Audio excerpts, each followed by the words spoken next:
আসসালামু আলাইকুম, সবাইকে স্বাগতম। প্রিয় শিক্ষার্থী বন্ধুরা, আজকে আমি যে আইসিটি বিষয়ের চতুর্থ অধ্যায়ের এইচটিএমএল সম্পর্কিত এইচএসসি টেস্ট পরীক্ষা 2025-এর আইডিয়াল স্কুল অ্যান্ড কলেজ মতিঝিলে যে সৃজনশীল প্রশ্নটি এসেছিল ওই প্রশ্নটির সঠিক সমাধানের চেষ্টা করব। তো আলোচনায় তোমাদের সাথে আছি আমি মোহাম্মদ সিরাজুল ইসলাম। তো আমরা প্রশ্নটা দেখি। তো এখানে একটি বিষয় বলে রাখি, এই ধরনের দুইটা উদ্দীপক চিত্র ছিল, এটা চিত্র 1 আর একটা চিত্র ছিল 2।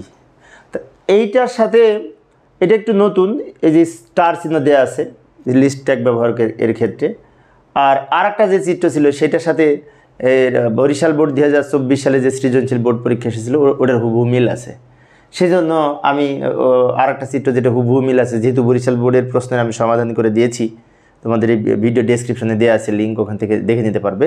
কিন্তু এইটার আমি সমাধান করে দিব, কারণ এইটা একটু নতুনত্ব আছে। স্টার চিহ্ন কীভাবে লিখবো, তাই না? স্টার চিহ্ন তো আমাদের টাইপ বিশেষ করে লিস্ট ট্যাগের মধ্যে থাকে না, তো কীভাবে লিখবো তো লক্ষ্য করি। তো এই চিত্রের আলোকে আমি এখানে কোড লিখে দেখাচ্ছি, এইচটিএমএল কোড। প্রথমে কি লিখব? Doctype HTML. Doctype HTML দ্বারা ডকুমেন্ট টাইপ এইচটিএমএল বোঝায় এবং এটি দ্বারা HTML5 ভার্সন নির্দেশ করে। এরপরে HTML-এর ওপেনিং ট্যাগ লিখব, বডির ওপেনিং ট্যাগ লিখব, কারণ এটা বডি অংশের মধ্যে লিখব, সেজন্য বডির ওপেনিং ট্যাগ লিখলাম। এবং এইখানে লিস্ট ট্যাগ ব্যবহার করা হয়েছে, যে 1, 2 এই দুটো হচ্ছে অর্ডার লিস্ট। তো আমি এখানে লিখব OL মানে অর্ডার লিস্ট, এবং বাংলাদেশ ক্রিকেট টিম এটা LI এর মধ্যে লিখব। LI ওপেন LI ক্লোজ, মাঝখানে লিখলাম বাংলাদেশ ক্রিকেট টিম। আরেকটা লিখব LI ওপেন LI ক্লোজ, মাঝখানে বাংলাদেশ ফুটবল টিম, এগুলো লিখব।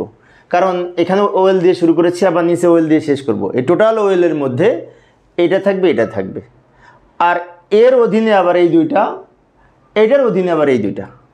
তার মানে এটা নেস্টেড লিস্ট, একটা লিস্টের মধ্যে আরেকটা লিস্ট। সেই জন্য এইখানে আমাদের এইটা করার জন্য এটা কিন্তু প্রতীক দেয়া, তো প্রতীক যেহেতু দেয়া সেজন্য আনঅর্ডার লিস্ট ব্যবহার করব। UL টাইপ সমান নান দিব। এখন অনেক শিক্ষার্থী মনে হতে পারে আমরা তো টাইপ সমান এই স্কোয়ার দেখেছি UL এর সাথে, টাইপ সমান সার্কেল দেখেছি, টাইপ সমান ডিস্ক দেখেছি, তো নান তো কখনো দেখি নাই, এটা কিভাবে আসলো, তাই না? একটি বিষয় বলে রাখি, সেটি হচ্ছে স্টার চিহ্ন, এই যে স্টার প্রতীক, এটা কিন্তু আমাদের এই লিস্ট ট্যাগের মধ্যে বিশেষ করে যে টাইপ অ্যাট্রিবিউট ব্যবহার করি তার ভ্যালুতে নাই।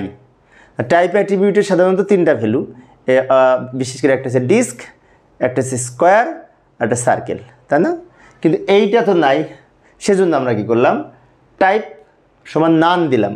ফলে কি এখানে আর কোনো প্রতীক থাকবে না, না থাকলে এখন এই প্রতীক আমরা এখন ব্যবহার করব LI এর মধ্যে। আমরা জানি এই সাকিবের দুই পাশে LI লিখব, কিন্তু এখানে লিখব স্টার সাকিব।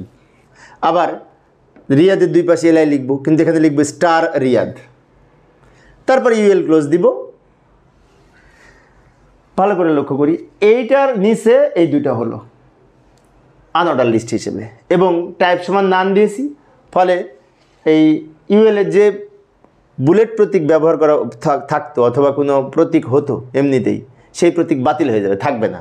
এবার নতুন করে আমরা প্রতীক এই দুইটা লিখে দিলাম স্টার, সেজন্য এখানে স্টার প্রদর্শন করবে। আচ্ছা, এখন আর একটা কথা এখানে বলে রাখি, অনেক ক্ষেত্রে LI ওপেন এখানে করেছে, এই LI ওপেন শেষটা এইটুকু আবার নিচে লিখেছে, তাও হবে। আবার এভাবে লিখলেও কিন্তু আমরা আউটপুট পাবো, তোমরা দেখবে কম্পিউটারে করে, সমস্যা হবে না। এবার এইটা লেখার সময় আবার এই ধরনের LI ব্যবহার করে LI ওপেন LI ক্লোজ, মাঝখানে ফুটবল টিম লিখব।